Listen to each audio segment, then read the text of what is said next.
Ionic equilibrium तो बिना log का होगा नहीं। हाँ ले लेंगे स्टूडेंट लॉग टेबल का। चलिए तो देखिए यहाँ जो केमिकल इक्विलिब्रियम पढ़ाऊँगा तो बस मैं माइंड में रखकर ये पढ़ा रहा हूँ कि सिर्फ स्कूल का मेरा काम चल जाए, ठीक है।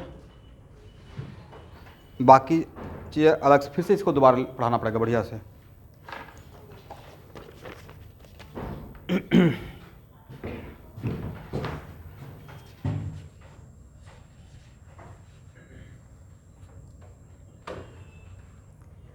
तो यहाँ देखिए स्टूडेंट, सबसे पहला इंट्रोडक्शन तो यह है कि केमिकल इक्विलिब्रियम को से मेन चैप्टर है इक्विलिब्रियम, राइट। उसको हम लोग दो कैटेगरी में बांट दिए, केमिकल एंड, तो सर पढ़ना तो था इक्विलिब्रियम ही, तो दो कैटेगरी में पढ़ने का क्या मतलब है। तो एक्चुअल में दो कैटेगरी में पढ़ने का रिक्वायरमेंट है कि केमिकल इक्विलिब्रियम में हम लोग molecular reaction, molecular reversible reaction पढ़ेंगे। कौन सा पढ़ेंगे? मॉलिकुलर। तो सर आयनिक रिएक्शन नहीं, फॉर एग्जाम्पल दो एग्जाम्पल लेते हैं। देखिए इसमें ज़्यादा कुछ नहीं लिखवाऊंगा, एकदम टू द पॉइंट बात, रेगुलर क्लास में सब कहानी। सपोज कीजिए कि PCl5, और जो एग्जाम्पल ज़्यादा फेमस है उसी एग्जाम्पल को लेने की कोशिश करूँगा। एक केमिकल इक्विलिब्रियम का बहुत फेमस एग्जाम्पल है, ठीक है। PCl5 कन्वर्टेड टू PCl3 अब प्लस Cl2। तो ये एरो सिर्फ ओनली वन डायरेक्शन में है या दोनों डायरेक्शन में है? इसका मतलब है, लेकिन इसमें लेफ्ट से लेकर राइट तक क्या कोई भी सिंगल आयंस है? तो वैसा रिएक्शन जिसमें not a single ion involve हो उसको हम बोलते हैं मॉलिकुलर रिएक्शन। बोलिए करेक्ट। इसको लिखना नहीं है, एकदम टू द पॉइंट बात कर लेंगे, ठीक है। तो एक्चुअल में अब नेक्स्ट क्वेश्चन कि सर यहाँ से इसका मतलब PCl5 converted to PCl3 plus Cl2, तो एट द सेम टाइम ये दोनों आपस में कंबाइन होकर इधर भी जाएगा, PCl5 बनेगा। दैट्स वाई एक किसका एग्जाम्पल है? मॉलिकुलर रिवर्सेबल रिएक्शन, करेक्ट है ना। एक और एग्जाम्पल लेके समझते हैं। रिवर्सेबल का मतलब दोनों डायरेक्शन में रहेगा रिएक्शन, करेक्ट। अब मान लेते हैं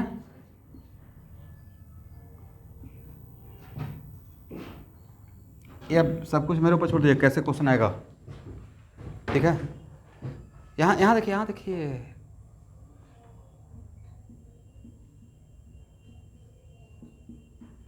यह है एसिटिक एसिड, करेक्ट। तो कोई भी इलेक्ट्रोलाइट, और अगर वो वीक इलेक्ट्रोलाइट है, इलेक्ट्रोलाइट का मतलब होता है वैसा कोई भी सब्सटेंस जिसको आफ्टर डिजोल्विंग वाटर आयंस में स्प्लिट करे, ब्रेक करे। बट अगर वीक इलेक्ट्रोलाइट है तो 100% उसका आयनाइजेशन नहीं होता है। तो इसका मतलब है कि ये इधर भी जा रहा है, इधर भी जा रहा है, तो ये भी रिवर्सेबल है, बट इसमें आयन इन्वॉल्व है। तो इसको क्या बोलिएगा? मॉलिकुलर रिवर्सेबल रिएक्शन है या आयनिक रिवर्सेबल रिएक्शन? आयनिक रिवर्सेबल रिएक्शन।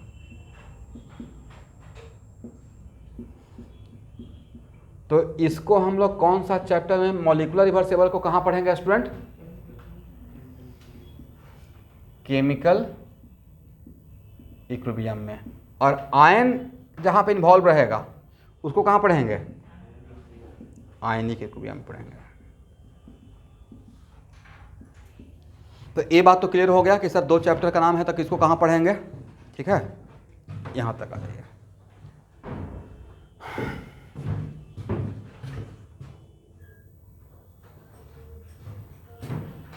इसको हटाएं।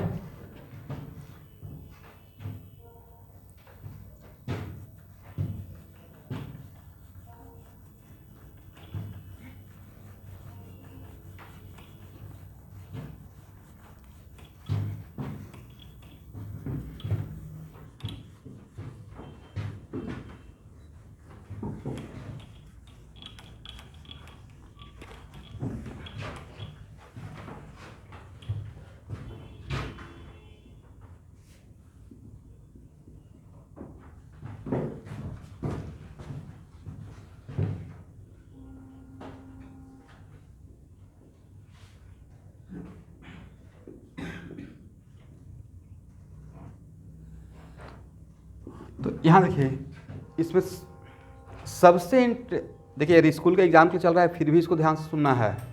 मानते एक बार थोड़ा सा ब्रीफिंग यहाँ पे हो जाएगा, फिर रेगुलर क्लास में पढ़ाएंगे तो और ज़्यादा समझ में आ जाएगा ना। तो सबसे पहले यहाँ पे हम लोग को समझना कि sir what is the meaning of equilibrium, equilibrium point क्या मतलब बोल रहे हैं? इक्विलिब्रियम पॉइंट का मतलब क्या है? तो सपोज कीजिए कि कोई मेरा एक रिएक्शन है 2a + 3b converted to c अब प्लस 2d, ठीक है, या 4d। तो ये तो रिवर्सिबल रिएक्शन है, इसका मतलब ये रिएक्शन फॉरवर्ड डायरेक्शन में भी जा रहा है और बैकवर्ड डायरेक्शन में भी जा रहा है। और सपोज कीजिए कि एट t = 0 पे इसका हम लोग 6 मोल लिए, इसका 5 मोल लिए हुए हैं और इसका 0 करेक्ट, ऐसा मैंने लिया। इसका मतलब मैं इसका लैंग्वेज दूंगा पॉइंट बनाकर। इसका मतलब we are starting the reaction, मतलब हम लोग रिएक्शन को स्टार्ट किए हैं by taking A and B। तो ए रिएक्शन इनिशियल में क्या C और D था आपके पास? t = 0 पे C और D नहीं था, तो t = 0 पे ए रिएक्शन क्या बैकवर्ड डायरेक्शन में जाएगा। बट जैसे जैसे टाइम पास होगा तो A और B खर्च होकर C और D बनेगा, और जब C और D बनेगा तो फिर A भी यहाँ से जाना स्टार्ट करेगा।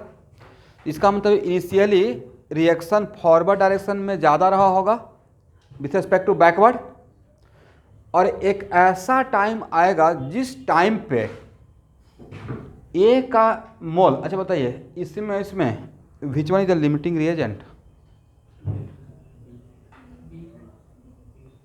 A और B में विच one is the limiting reagent?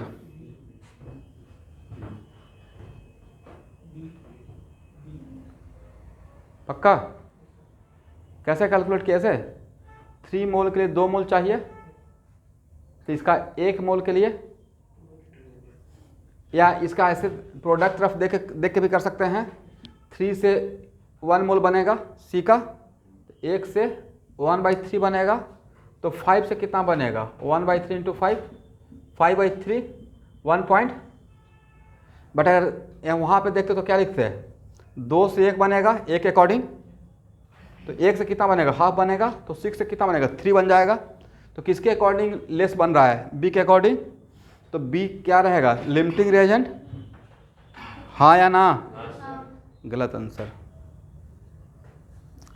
नहीं गलत आंसर, यस सर नहीं, बोलिए क्यों? लिमिटिंग रिएजेंट का डेफिनेशन क्या था मित्र पटवारी? वैसा रिएजेंट जो कंप्लीटली कंज्यूम हो जाए।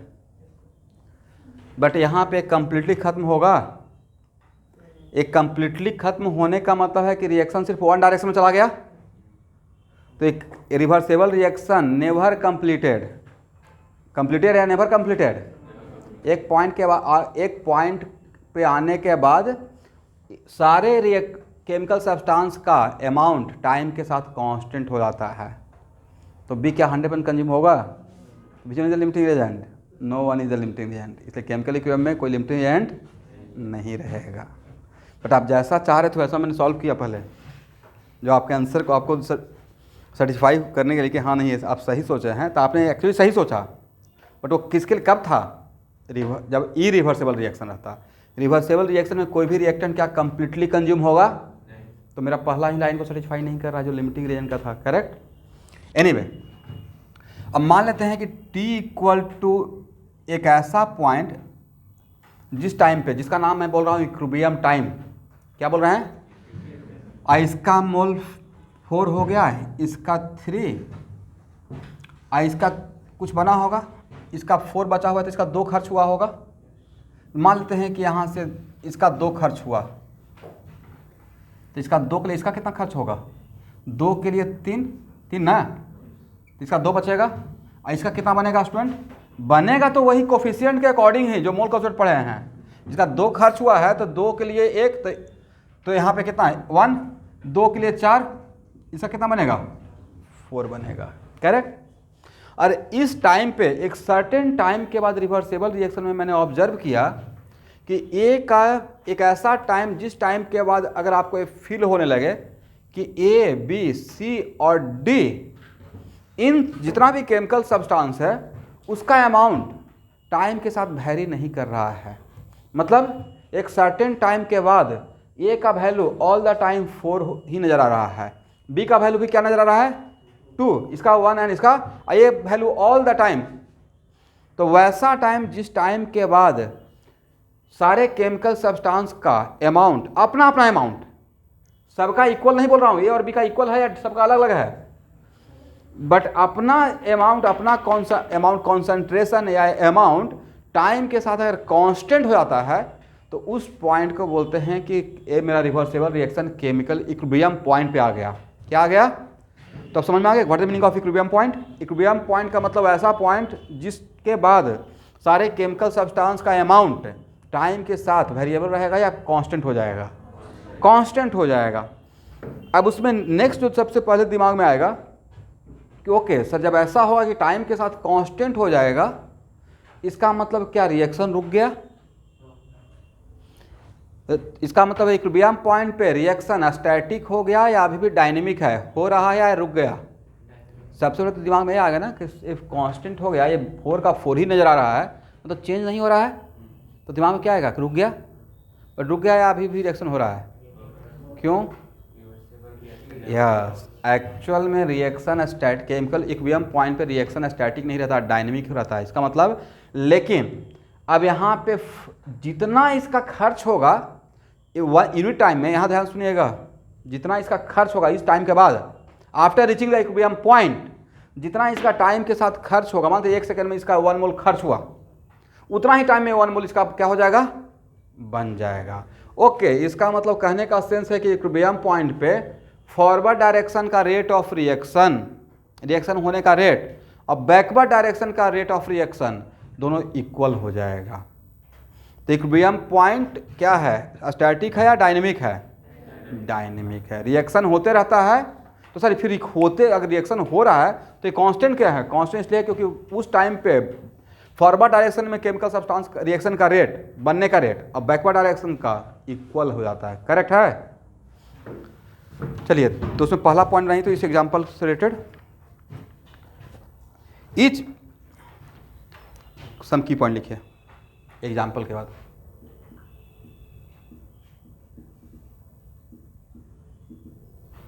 Each reversible reaction,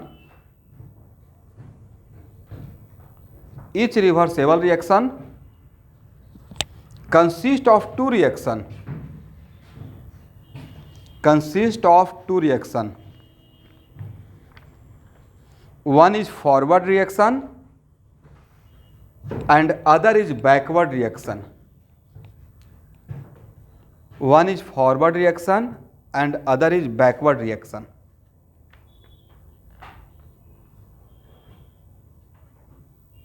Comma, these two reactions proceed in opposite direction.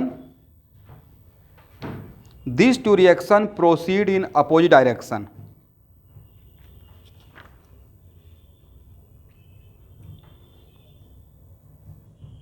इसको पहला पॉइंट बना लीजिएगा। सेकेंड पॉइंट लिखिए, initially forward and backward reaction proceed with different rate. Initially forward and backward reaction may proceed with different rate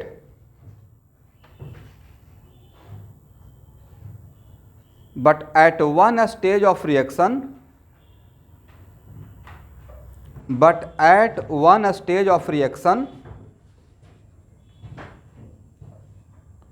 two opposite reaction but at one stage of reaction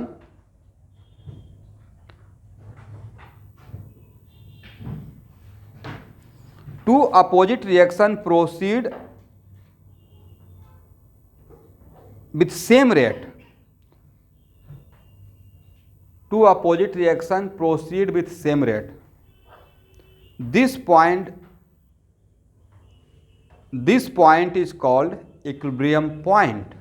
This point is called equilibrium point.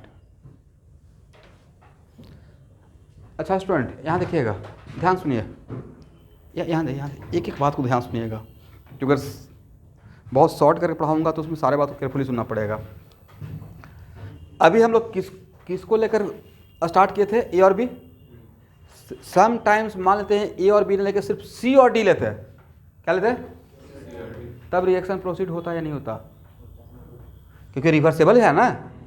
तब उस case में क्या होता है, backward, initially backward बहुत ज़्यादा होता, forward कम रहता, बाद में बैकवर्ड फॉरवर्ड दोनों होता, और एक टाइम पे बैकवर्ड और फॉरवर्ड का रेट क्या हो जाता, सेम हो जाता। इसका मतलब यहाँ से मैं क्या समझाने की कोशिश किया, इक्विलिब्रियम पॉइंट पे जाने के लिए, रिएक्शन को स्टार्ट करने के लिए, क्या सिर्फ हम लोग फॉरवर्ड डायरेक्शन में जाकर इक्विलिब्रियम पॉइंट पे अचीव करेंगे, या बैकवर्ड डायरेक्शन में भी जाकर इक्विलिब्रियम पॉइंट पे अचीव कर सकते हैं। इसका मतलब इक्विलिब्रियम पॉइंट दोनों डायरेक्शन से अचीव किया जा सकता है, depending upon what, situation. Correct है। इसी को हम लोग एक और जगह पे पढ़ेंगे, ये पक्का टीचर आपका नाम लिए होंगे, ली चटर्जी प्रिंसिपल, केमिकल इक्विलिब्रियम में। यस, तो लिखिए,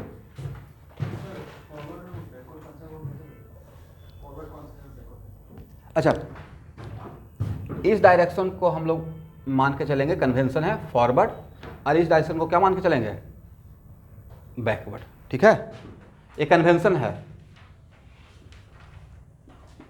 पढ़ने के लिए कुछ तो फॉरवर्ड बैकवर्ड करना पड़ेगा, तो यहाँ पे इस डायरेक्शन को फॉरवर्ड और इस डायरेक्शन को बैकवर्ड। अब एक और पॉइंट लिखिए, next point, chemical equilibrium is achieved,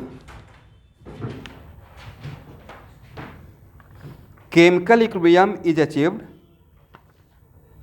when the rate of forward and backward reaction, chemical equilibrium is achieved when the rate of forward and backward reaction becomes equal, when rate of forward and backward reaction becomes equal। Forward और backward का concentration equal बोल रहा हूँ या rate बोल रहा हूँ, rate of reaction equal बोल रहे हैं, कॉन्सेंट्रेशन इक्वल नहीं बोल रहे हैं। ये हो गया। नेक्स्ट पॉइंट, ये सारा ऑब्जेक्टिव है। एट इक्विलिब्रियम पॉइंट,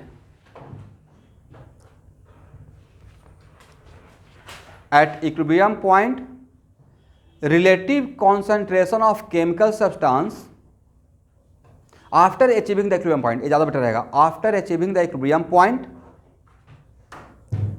अच्छा ये बातें आपको समझ में आ गया, what the meaning of equilibrium point, क्या वैसा टाइम जिस टाइम के बाद सबका कॉन्सेंट्रेशन टाइम के साथ क्या हो जाए, कांस्टेंट हो जाए, उसको हम लोग क्या बोलेंगे, equilibrium point. After achieving the equilibrium point relative concentration of chemical substance becomes constant with time. After achieving the equilibrium point, relative concentration of chemical substance becomes constant with time। Equal बोल रहा हूँ या constant बोल रहा हूँ, constant बोल रहे हैं। यहाँ तक समझ में आ गया। चलिए यहाँ देखिएगा, ध्यान सुनिए। अब यहाँ पे एक बहुत फेमस टर्म कहीं पे मैं यूज करूँगा, old equilibrium point and new equilibrium point.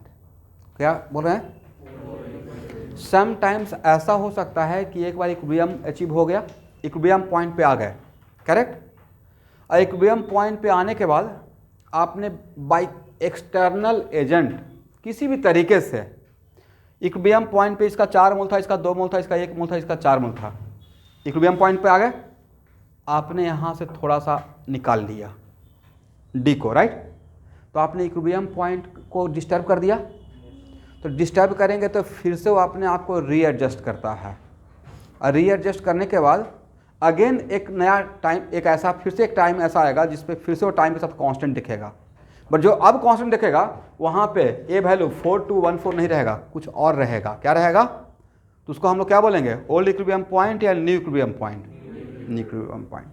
तो ओल्ड न्यू इक्विलिब्रियम पॉइंट का मतलब हुआ कि यहाँ पहले जो इक्विलिब्रियम था उसके उस पर जो वैल्यू था उस अब जो डिस्टर्ब करके नया से फिर से एडजस्ट होकर इक्विलिब्रियम पॉइंट पे आया, तो वहाँ पे जो इसका नया कॉन्सेंट्रेशन जो मिला या मोल जो टाइम के साथ अब फिर से कांस्टेंट हुआ है, उसको हम लोग बोलेंगे new equilibrium point.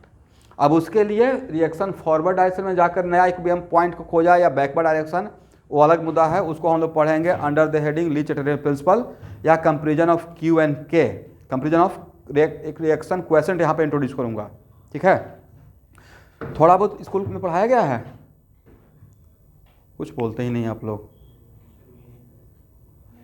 Chemical equilibrium नहीं पढ़ाया गया है?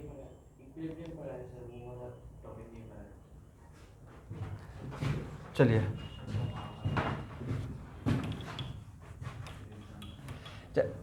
ठीक है, कोई बात नहीं स्टूडेंट, बिल्कुल घबराने की बात नहीं है।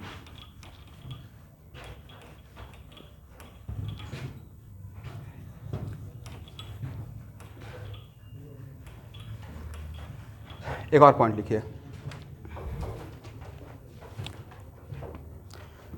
The equilibrium is dynamic, not the equilibrium is dynamic, it means at equilibrium point reaction do not stop.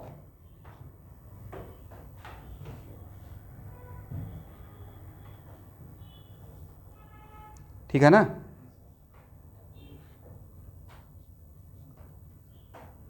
Equilibrium point static होता है, डायनेमिक होता है। इक्विलिब्रियम अचीव करने के बाद भी रिएक्शन होता रहता है, बस डिफरेंस क्या रहता है कि दोनों का रेट क्या रहता है, सेम। एक और पॉइंट लिखिए, a catalyst does not change the position of equilibrium, a catalyst does not change equilibrium point.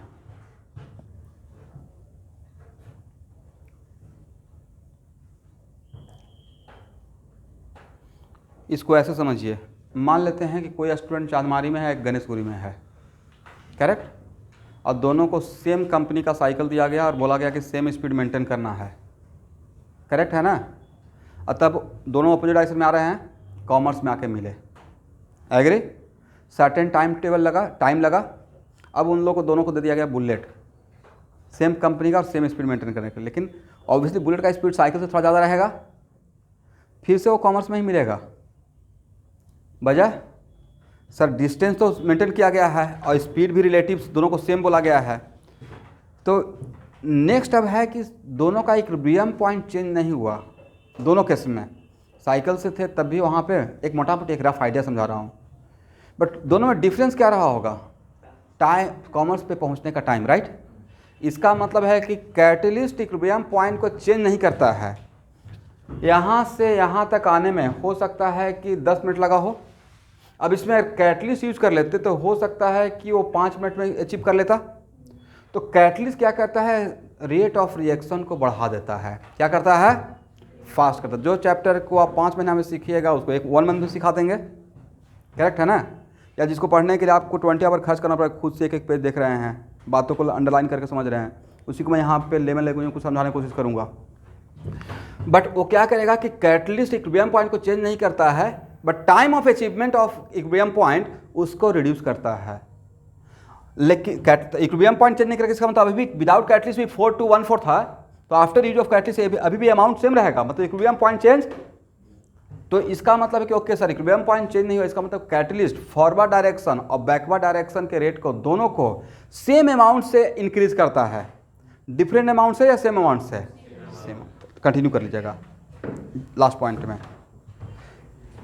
Catalyst accelerate both the forward and backward reaction, catalyst accelerate both the forward and backward reaction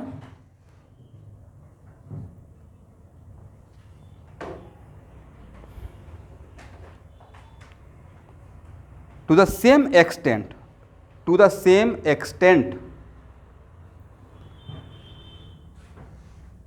the same state of equilibrium is achieved but quickly. So the same state of equilibrium is achieved but quickly.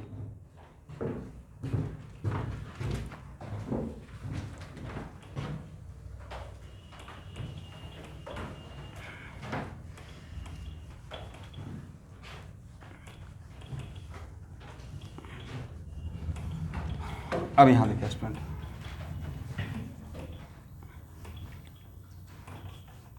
इससे question 100 में बन जाएगा exam में, ठीक है।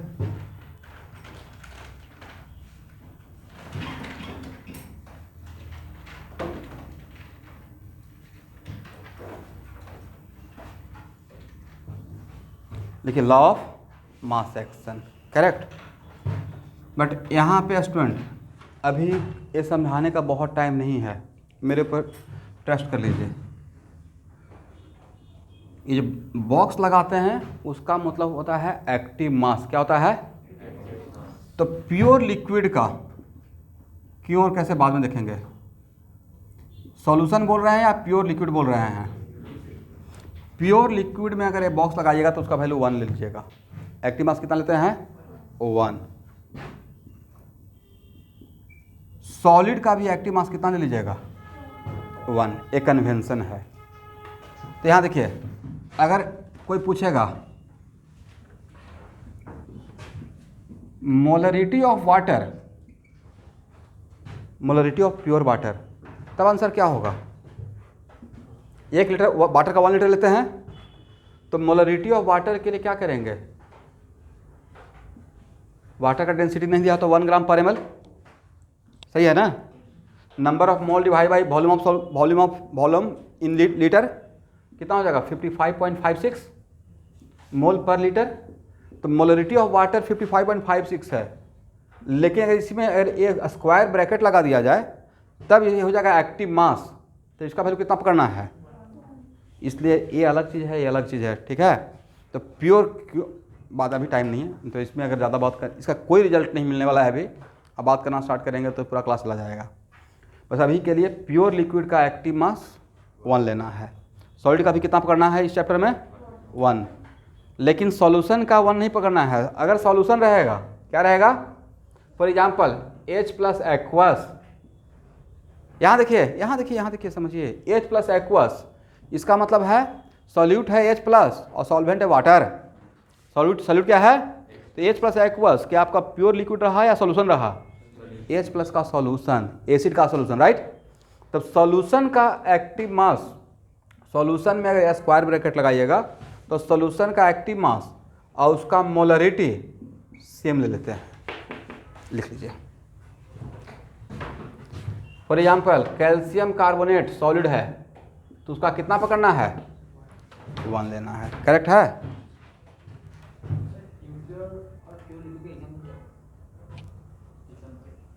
Pure liquid का मतलब यहाँ पे उसका साफ और गंदा से मतलब नहीं था। प्योर लिक्विड का मतलब है कि वो सॉल्यूशन नहीं है। क्या है? उसमें सॉल्यूट नहीं मिला है, वो प्योर सॉल्वेंट है सिर्फ, ठीक है। फॉर एग्जाम्पल वाटर, इसमें वाटर में कुछ मिक्स किए क्या या सिर्फ वाटर है? तो उसके लिए मैं बोल रहा हूँ, मतलब इट इज नॉट सॉल्यूशन, ये मेरा सेंस है।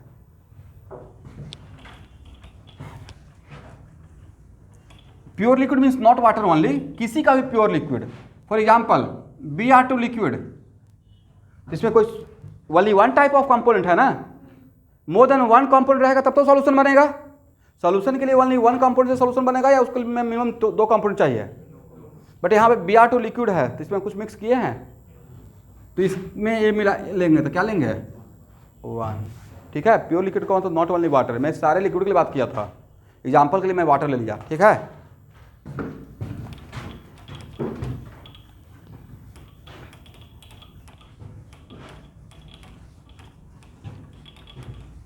तो संस्कार कुलकर्णी आपका कहाँ पे एग्जाम होने वाला है? अच्छा, वहाँ पे एडमिशन ले लिए हैं।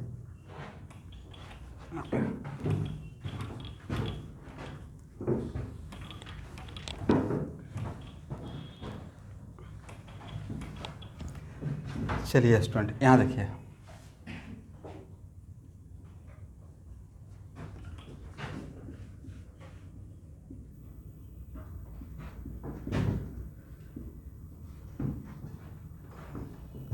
लिखिए according to law of mass action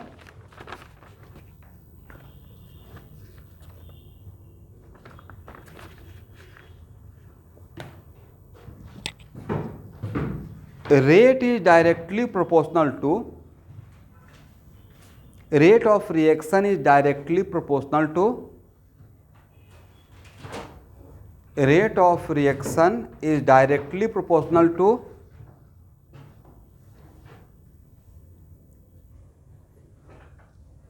product of concentration of reacting substance, product of concentration of reacting substance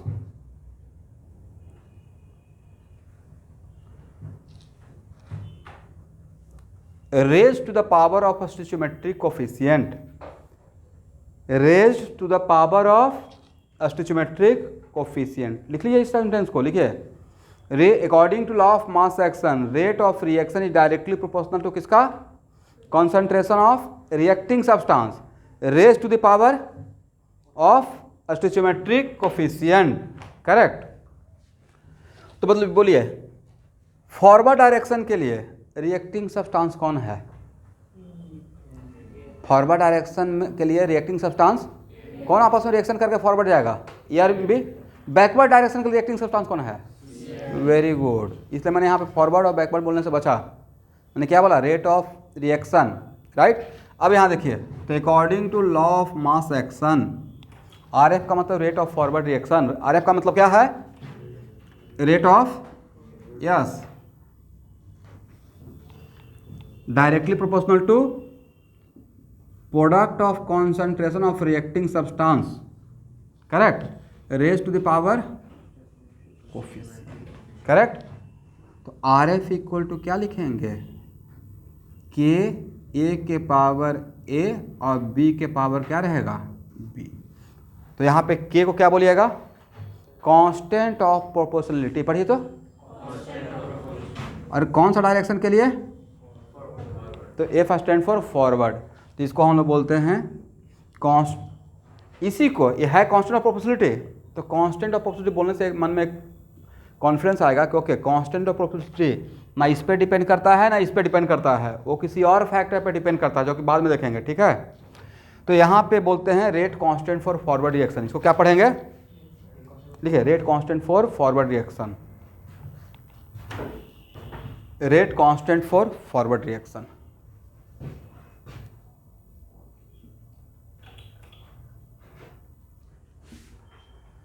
तो according to law of mass action rate of backward reaction directly proportional to what,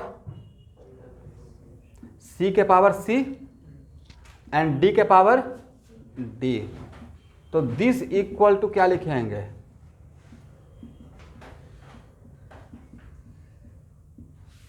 सही है। जहां पे केबी को क्या पढ़िएगा, rate constant for backward reaction,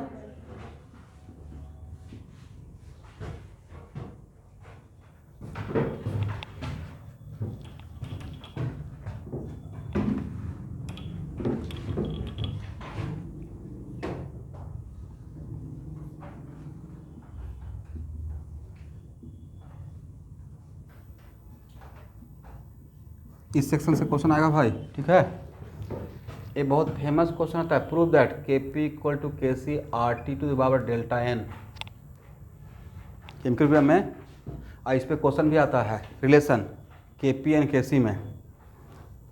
तो यहाँ देखिए एट इक्विलिब्रियम पॉइंट क्या इक्वल हो जाता है,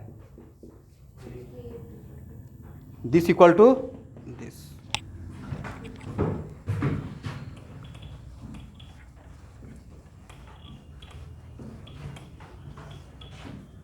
तो क्या ये लिख सकते हैं,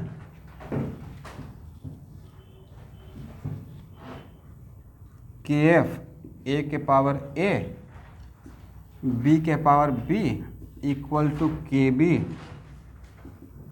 सी के पावर सी एंड डी के पावर व्हाट, डी।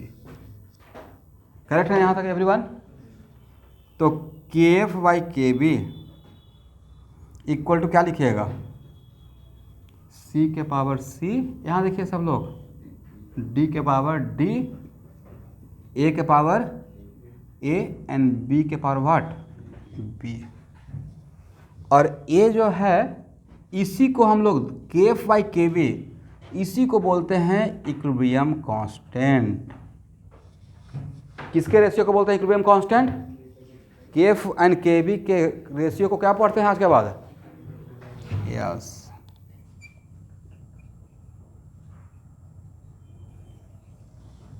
तो सम टाइम्स यहाँ देखिए आपका डेप्थ में कॉन्सेप्ट चेक करने के लिए सम टाइम्स ए दिया रहेगा और ए दिया रहेगा, ए और ए दिया रहेगा, ए पूछा जाएगा, निकल जाएगा क्रॉस मल्टीप्लाई करने से, या सम टाइम्स ए ना देखे ए और ए दिया रहेगा तब ये निकल जाएगा। जनरली होता क्या है ना कि इक्विलिब्रियम कांस्टेंट के डायरेक्टली हम लोग इसको देखते रहते हैं, करेक्ट, स्कूल में पढ़ाया था, तो this equal to direct this, इसको गायब कर देते हैं, बट ऑब्जेक्टिव यहाँ से भी तो हो सकता है। तो इसका मतलब है कि यहाँ पे के इक्विलिब्रियम इक्वल टू क्या हो गया, सी के पावर सी, याद रहेगा ना कि किसके बदले आप लिख रहे हैं, तो सी के पावर सी और डी के power D divided by, clear है, कहीं पे कंफ्यूजन है तो पूछ लीजिए। क्या बोले,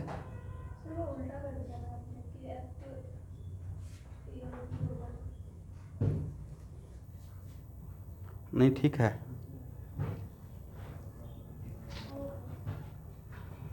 सही था ना, दिस बाई दिस, तो दिस एक नीचे चला जाएगा ना। चलिए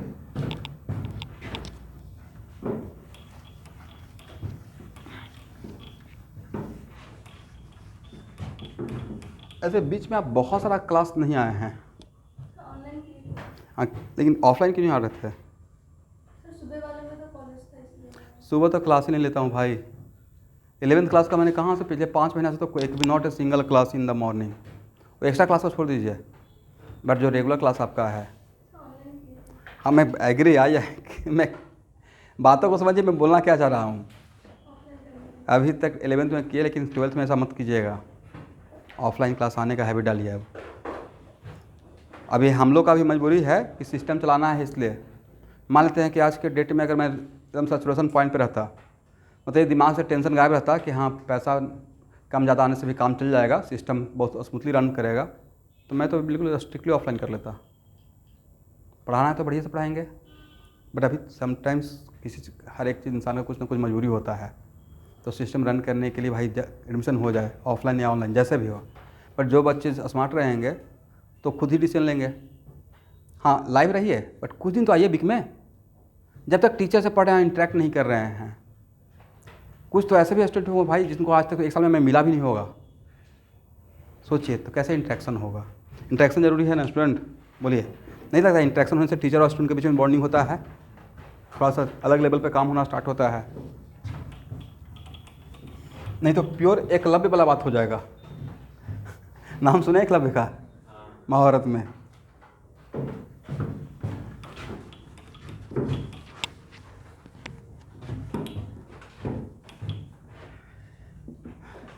चलिए अब यहाँ देखिए student, is it concentration, is it equilibrium constant depends on concentration of A B C and D. एक यहाँ देखिएगा के एफ क्या ए और बी के कॉन्सेंट्रेशन पे डिपेंड कर रहा था, एक कांस्टेंट ऑफ प्रोपोर्शनलिटी है ना, क्या के बी डिपेंड कर रहा था, नहीं कर रहा था। This is the reason equilibrium constant does not for a given reaction, equilibrium constant does not depend on concentration of reacting substance, वो डिपेंड करता है सम अदर फैक्टर, वो अदर फैक्टर है टेम्परेचर, क्या है, टेम्परेचर है या कैटलिस्ट, कुछ कुछ अलग पॉइंट पे डिपेंड करता है। लिखिए एक line, equilibrium point does not depend on concentration,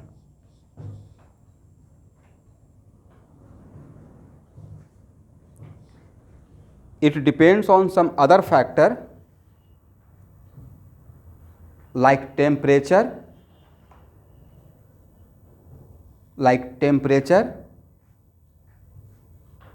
and heat of reaction.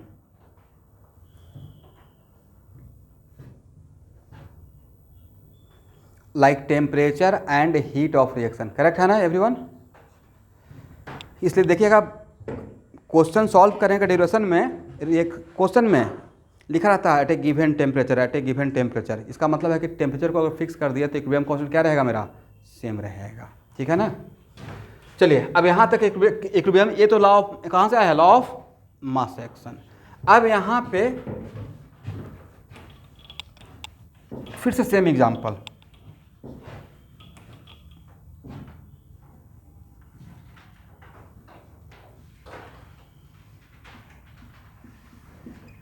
और मुझे आपको कुछ यहाँ पे प्रूफ करके दिखाना है और समझाना है, इसलिए मैं सारे रिएक्शन को गैसियस फॉर्म में ले रहा हूँ, but it is not compulsory कि ये गैसियस फॉर्म में रहेगा, ये लिक्विड फॉर्म में भी रह सकता है।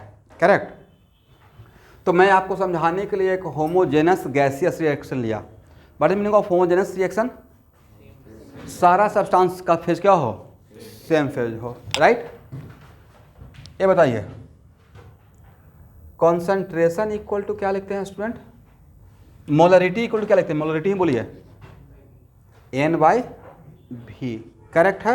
मान लेते हैं कि एक कोई कंटेनर है और इसका वॉल्यूम V लीटर है और यहाँ पे गैस A है और इसका मोल है, सपोज कीजिए कि एक गैस A है और इसका मोल A है, तो इसका मोलरिटी तो हम लोग कॉन्सेंट्रेशन तो निकाल सकते हैं ना, number of mole divided by volume of container.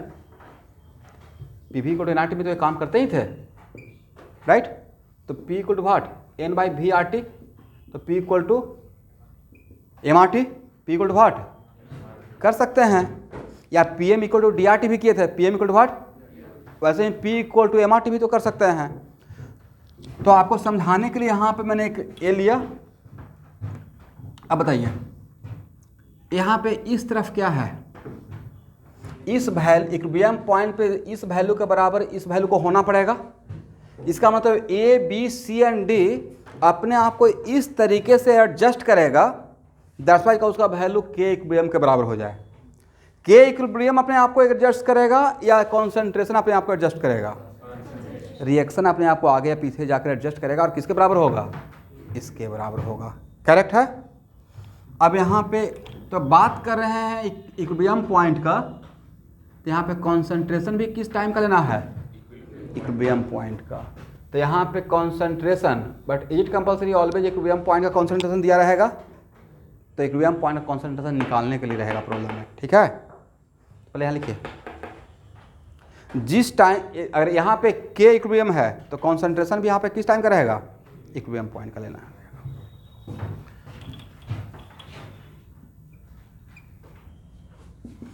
अब देखिए स्टूडेंट, जो केमिकल इक्विलिब्रियम में थोड़ा बहुत भी फॉलो किए होंगे तो आप Kc का नाम तो पक्का सुने होंगे, हाँ या ना। तो Kc क्या है, if equilibrium law of mass action में if equilibrium constant are expressed, equilibrium constant, एक मिनट रुक जाइए, if equilibrium constant are expressed in terms of concentration only, अगर इक्विलिब्रियम कांस्टेंट लिख रहे हैं according law of mass action, और इसको किसके टर्म में एक्सप्रेस किए हैं, कॉन्सेंट्रेशन के टर्म में अगर एक्सप्रेस किए हैं, तब उस टाइम के इक्विलिब्रियम कांस्टेंट को बोलते हैं Kc। C stand for concentration, C stand for what, अब समझ में आ गया। लिखिए Kc के लिए, if equilibrium constant, if expression of equilibrium constant expressed in terms of concentration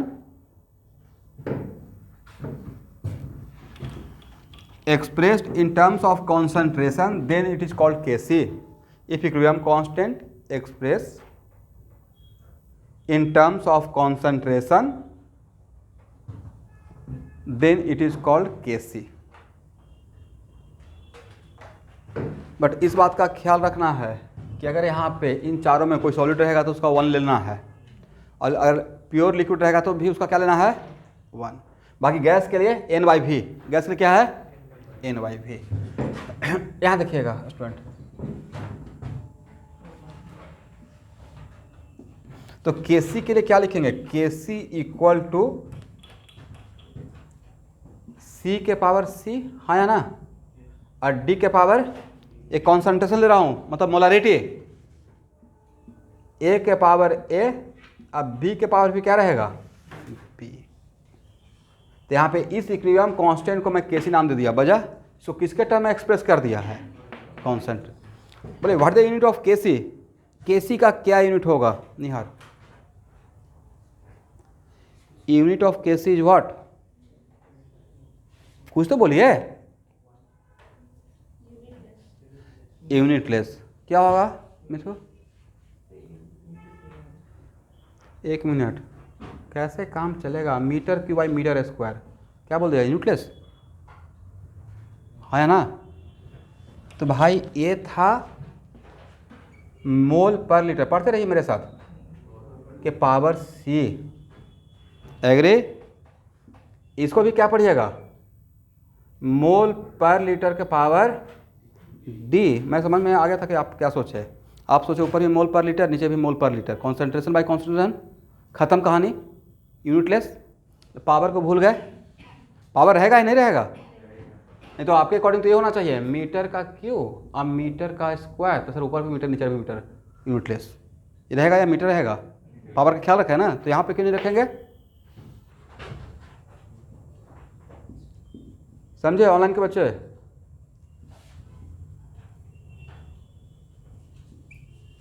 इसका मतलब Kc इक्वल टू क्या रहेगा, मोल पर लीटर के पावर सी या सी plus D minus A plus B. आएगा सी plus D minus A plus B, zero हो गया, राइट? तब तो जीरो हो जाएगा तो 1 हो जाएगा, तब उस टाइम पे यूनिटलेस। तो यूनिटलेस हो भी सकता है, और इसका यूनिट लीटर पर मोल भी हो सकता है। एग्री? अगर ए वैल्यू -1 हो जाए, क्या हो जाए, -1, तो मोल पर लीटर के पावर -1, उल्टा हो जाएगा ना भाई, तब क्या हो जाएगा, लीटर पर मोल भी हो सकता है। ये आएगा, this is unit of what, Kc।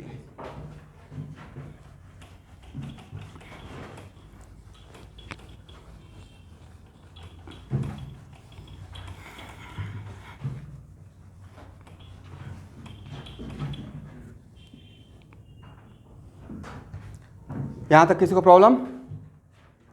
हाँ ना, कुछ बोलिए। आप लोग मूवी नहीं देखे हैं क्या, 300? एक हॉलीवुड को बहुत, अभी मत देखना, स्टार्ट कर दीजिएगा, एग्ज़ाम वगैरह का टाइम है। यस, मैं देखा था जब मैं IIT में था, तो नहीं वहाँ पे मैं बहुत मूवी देखा हूँ हॉलीवुड का, तो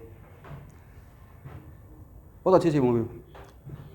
ट्रांसपोर्टर वहाँ ही पे देखा था, वो भी अच्छा था। उसका तो सीरीज आया ना, ट्रांसपोर्टर सेकंड। तो एक्चुअल में कुछ मूवी से मतलब मुझे बहुत मोटिवेशन मिलता है, जो भी चीज़ कुछ अगर ऐसा देखते हैं तो उसमें थोड़ा खो देता हूँ पॉजिटिव चीज़, कोशिश करते हैं। इतना सारा नेगेटिव इन्वायरमेंट है ना, तो उसमें कुछ सुबह शाम तक डिफरेंट लोगों से मिलिएगा, और अब मैं ही अगर एज ए टीचर नेगेटिव हो जाऊँगा तो ख़राब बात हो जाएगा। तो उसमें एक ही चीज़ समझ में आया है कि हिस्ट्री क्रिएट करने के लिए भीड़ का रिक्वायरमेंट नहीं है, हिस्ट्री को एक ही क्रिएट कर देता है। आप ही में से कोई कल के डेट में आकर फिर से अगेन अंडर 100 रैंक दे दिए, फिर से हिस्ट्री अगेन रिपीट हो जाएगा। एक तो दिया हुआ है ना 194। तो एक्चुअल में ये नहीं देखिए कि हाँ कौन आ रहा है कौन नहीं आ रहा है, कितने लोग हैं, क्योंकि आपको सबको लेकर एक साथ नहीं जाना है, वो कर भी नहीं सकते हैं। हाँ, अपने फ्रेंड को हेल्प करना है, सही गाइड करना है, बट आप अपने सफ़र पे अकेले निकले हैं तो अपना लगे रहिए और सही तरीके से, ये कहने का सेंस है। इसलिए 10 ही लोग हैं, लेकिन वो 10 लोग अगर चाहेगा तो पूरा बैच को का एनर्जी लेवल ऊपर कर देगा। 10 अगर पढ़ना स्टार्ट करते जमकर, तो उसको देखकर पीछे भी सारा स्टूडेंट पढ़ना स्टार्ट हो जाएगा, क्योंकि पढ़ाई एक जोलेस फीलिंग से भी होता है। अच्छा वो ज़्यादा पढ़ रहा है, राइट, और सब लोग ऐसे ही, तब नहीं होगा। इसलिए ये सब दिमाग से हटा दीजिए, थक गए तो टायर्ड हो गए तो स्कूल है, सब चलते रहेगा, this is the part of life. मैं डेली सोचता हूँ आज कोई काम नहीं रहेगा, मतलब मैं सोचता हूँ डेली, और मेरा कंपेरिजन रहता है कि मैं 2014 से पहले का लाइफ के बारे में सोचकर, तो 2014 से पहले का लाइफ मेरा था कि बस बैचलर थे, शादी नहीं हुआ था, तो कोई भी काम नहीं था सिर्फ कैटलिस्ट को छोड़कर। सुबह आना है, पढ़ाना है, और अपना रूम पे गए, तो जो भी है शंकर या जो खनीन यहाँ पे देखे होंगे तो पहले साथ में ही रहता था, तो गए तो अपना सब लोग खाना वाना बना रहा है, और डेली चलते रहता था चिकन मटन फिश डेली, बड़ा बढ़िया लाइफ था। और अपना 8 बजे 8:30 9 बजे रात में क्लास लिए, उसके बाद 12 बजे रात में भी घर पे पहुँच रहे तो कोई प्रॉब्लम नहीं है, कोई फ्रेंड से मिले इधर घूम रहे हैं, कोई प्रॉब्लम नहीं है। Free particle, free electron, alkali metal के जैसा, बिल्कुल हाईली रिएक्टिव। तो और उसको नेक्स्ट डे कोई मुझे काम बोलेगा भी नहीं कि घर का ये सामान वो सामान या ये काम है, सिर्फ कैटलिस्ट का काम आया, अपना स्मूथली कर रहे हैं और भी एनर्जी लेवल में। तो अभी मैं डेली सोचता हूँ, बट डेली निकलता हूँ तो कुछ ना कुछ घर का काम, दिस इज कॉल्ड फैमिली, कुछ ना कुछ काम रहेगा यहाँ जाते टाइम पे भी। तो वो क्या होता है, अब उससे कंपेयर करेंगे तो नहीं चलेगा काम। अब उसी में कुछ सोचते रहते हैं कि हाँ कब फ्री रहेगा, तो बट ऐसा मेरा सोचना गलत है। अब वो अलग जोन था, नहीं ये अलग जोन है। अब इसमें आपने आपको ढाल लिए हैं कि चलिए यही लाइफ है। मैं नाखुश नहीं हूँ, I am very much happy with my life. जो भी है भगवान जिस तरीके से, सबसे बड़ी चीज़ है कि हम लोग कोरोना के टाइम में सब लोग सही सलामत हैं, हेल्दी हैं, तो बहुत बड़ी बात है। सिस्टम चल रही है, आप लोग को पढ़ा रहे हैं, कम बड़ी बात है। एक टाइम पे मुझे फ्रस्ट्रेशन हुआ था, कोरोना का टाइम नहीं बता रहा हूँ, इनिशियल में जब कोचिंग ओपन किए थे। और उस टाइम पे ज़्यादा फ्रस्ट्रेशन होगा ना जब आपका ग्रोथ ऐसे चल रहा हो। 500 स्टूडेंट सोचते थे 700 कब होगा, एक ही बार सोचते थे कमा लें। ऐसा होगा? ऐसा नहीं होगा। बाद में और आते थे निगेटिव, मतलब चेहरे पे उदासी है, मतलब और इनिशियल निकले थे आईटी से तो लगता था कि कुछ करना है, तो वो देख रहे थे कि फिर बहुत सारा चीज़। मेरा भी काउंसलिंग हुआ है, मेरा काउंसलिंग बड़े भाई बैठा के किए कि भाई ऐसे करोगे तो पूरा वर्किंग इन्वायरमेंट ख़राब हो जाएगा, निगेटिव माहौल से हो जाएगा। मतलब जो चीज़ मेरे हाथ तुम्हारे हाथ में नहीं, क्या कर सकते, तुम्हारे हाथ में सिर्फ एक पढ़ाना है या पब्लिसिटी करना है, बाकी आना नहीं आना तो भाई एफर्ट ही लगा सकते हो। तो फिर वो सब धीरे धीरे धीरे धीरे, बट इनिशियल फेज में रहता है, रिस्पॉन्सिबिलिटी ज़्यादा रहता है, तो आपको ऑब्वियसली काम करना पड़ेगा। अभी भी बहुत लॉट ऑफ रिस्पॉन्सिबिलिटी है। चलिए अब आते हैं, तो यूनिट लिख लीजिएगा ना, यूनिट पे क्वेश्चन आएगा तो बन जाएगा KP. If equilibrium constant express in terms of pressure, if equilibrium constant express in terms of pressure,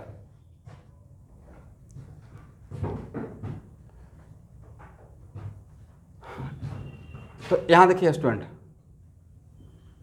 इसका मतलब है कि अब यहां पे, अब इसको अगर प्रेशर, के पी स्टैंड फॉर प्रेशर, के पी तो हम लोग नाम सुने हुए थे, लेकिन अब समझ में आया कि पी, यहाँ पे P stand for what, pressure.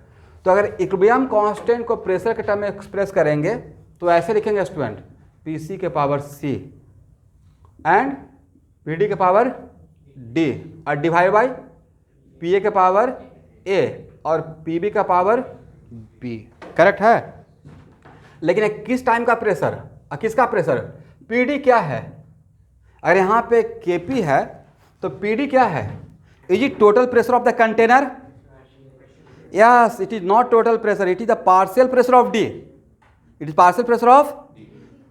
और भाई इस कंटेनर में, एक कंटेनर है तो कंटेनर में ए के लिए, बी के लिए, सी के लिए और डी के लिए, सबके लिए वॉल्यूम तो सेम रहेगा, सेम कंटेनर, और टेम्परेचर भी तो सेम रहेगा। तो सर पार्शियल प्रेशर क्या हम लोग निकाल लेंगे? Dalton's law of partial pressure जो गैसेस में पढ़े हैं, है ना? Dalton's law of partial pressure के कॉन्सेप्ट से हम लोग पार्शियल प्रेशर निकाल लेंगे और वो वैल्यू पुट करना है। तो यहाँ पे इक्विलिब्रियम पॉइंट पे P C, P D, P A and P B, all these are partial pressure of C, D, A and B at which point? Equilibrium point. T equal 0 का या equilibrium point का? Equilibrium point का। एक minute रुकिए, अभी कुछ बोलना है यहाँ पे। लेकिन यहाँ पे P A, P B, P C and P D का वैल्यू एटीएम में जनरली लेना होता है। किस में लेना है? एटीएम में लेना है। करेक्ट है? लिखिए, P A, P B, P C and P D, all these are partial pressure of A, B, C and D at equilibrium point. All these are partial pressure of A, B, C and D respectively at equilibrium point. अब यहाँ देखेंगे, ये तो समझ में आ गया। इस value को जनरली देखिए, जनरली, लेकिन कहीं पे एक आध क्वेश्चन में मैं देखा हूं कि इसका टॉर में भी वैल्यू लिया हुआ है, बट जनरली इसको किस में लेते हैं? पार्शियल प्रेशर को यूनिट क्या रखेंगे? एटीएम। बोलिए what the unit of KP? KP का यूनिट क्या होगा भाई? क्या यूनिटलेस बोल दें? अब तो आप लोग समझ में आ गया है। यूनिट ऑफ केपी क्या रहेगा सर? यूनिट ऑफ केपी रहेगा एटीएम के power C plus D minus A plus B. सही है?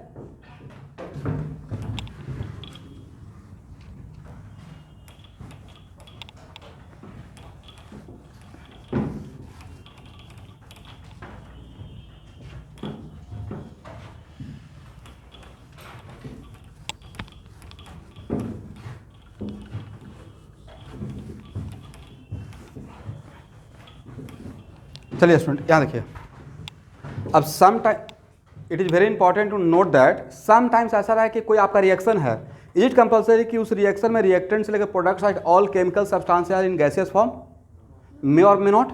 समटाइम्स कोई केमिकल सब्सटेंस लिक्विड फॉर्म में भी तो रहेगा, तो वहाँ पे आपको कन्फ्यूजन रहेगा कि लिक्विड रहेगा तो सर उसका प्रेशर क्या लेंगे इस एक्सप्रेशन में पुट करने के लिए।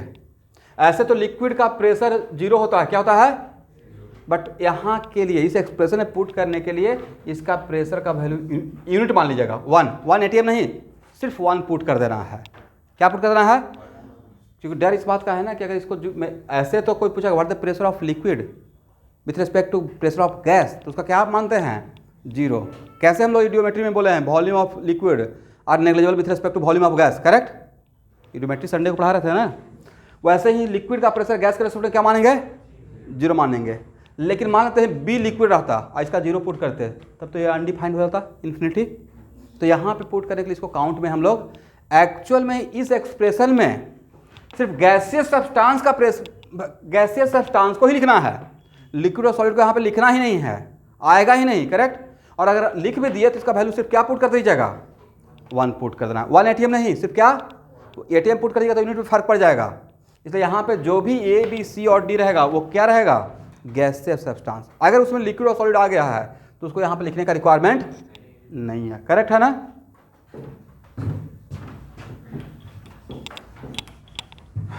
अब यहाँ देखेंगे स्टूडेंट, हालांकि अब ये जो लिख रहा हूँ वो आपके फाइनल एग्जाम में पूछने का चांस कम रहेगा।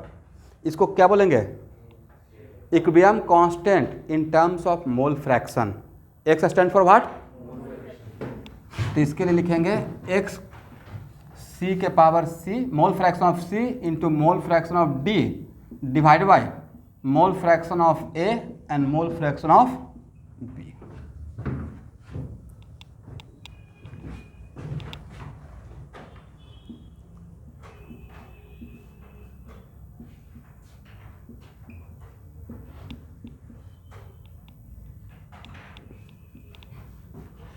देखिए क्या लिखा हूँ,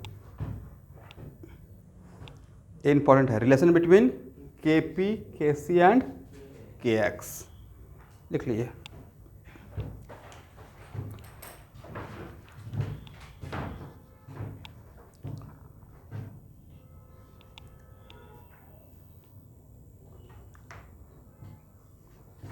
तो यहाँ से नेक्स्ट क्लास आज का इतना ही रहने दिया, जस्ट आज बैच को स्टार्ट करना था इस केमिकल का